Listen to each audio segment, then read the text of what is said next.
Hey guys, so here we are looking at my editing apps, or at least some of them on my iPhone.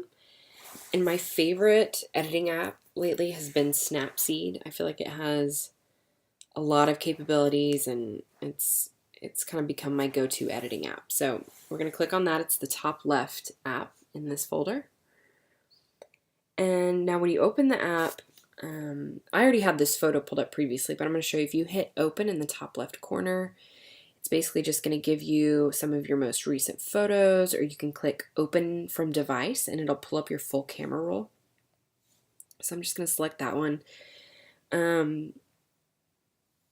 I'm just going to go over the 4 most basic adjustments that I do to just about every iPhone photo that I take. Here in the bottom menu, you're going to see tools. When you click on tools, this huge menu pops up. Slightly overwhelming menu. But the 4 adjustments I'm going to make are just in the top left 2 icons. So tune image and details. I'm going to click on tune image first in the top left corner. And now when you get to this page, when you go to the bottom menu, you're going to see the 3 adjustment bars icon. When I click on that, you'll see it highlight in blue. And then it gives you these options of things you can adjust. Brightness, contrast, and saturation are the 3 that I'm going to work on.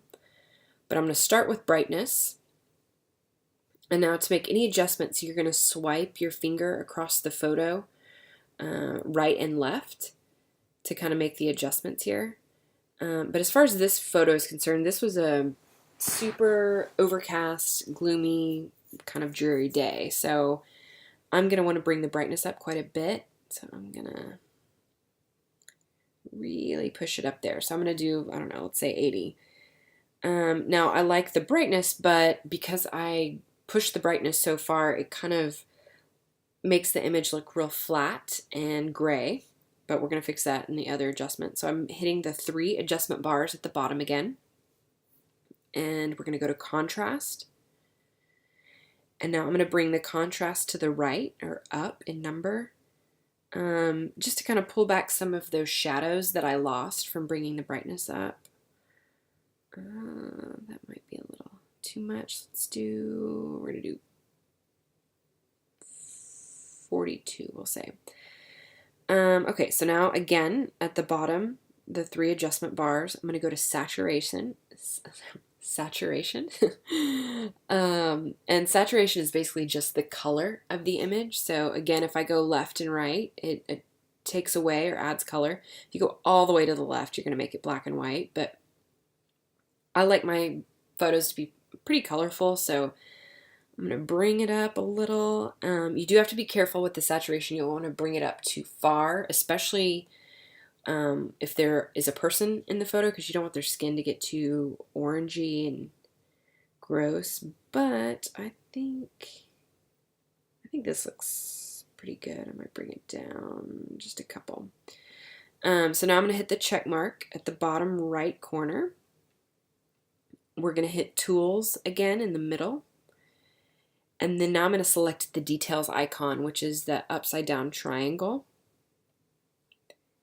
And when you go to details, it gives you, when you select the 3 adjustment bars at the bottom, it gives you 2 options, structure and sharpening. And I'm going to go to sharpening. And I'm just going to bring that up, I don't know, let's say 45. And I'm going to hit the check mark. And I'm going to hold my finger down on the image to see what it looked like before the edits, and then let go. And personally, I think that looks pretty good for just 4 simple adjustments. You know, I could do a few more things to this photo, editing-wise, but for the sake of keeping it simple, I think that's pretty good. So anyway, if you guys have any questions about Snapseed, let me know. I am going to, you can see, obviously there's a ton of features in here, so I probably will do some more videos and tutorials on some other cool features that they have in here. But if you guys do have any questions about this, just let me know.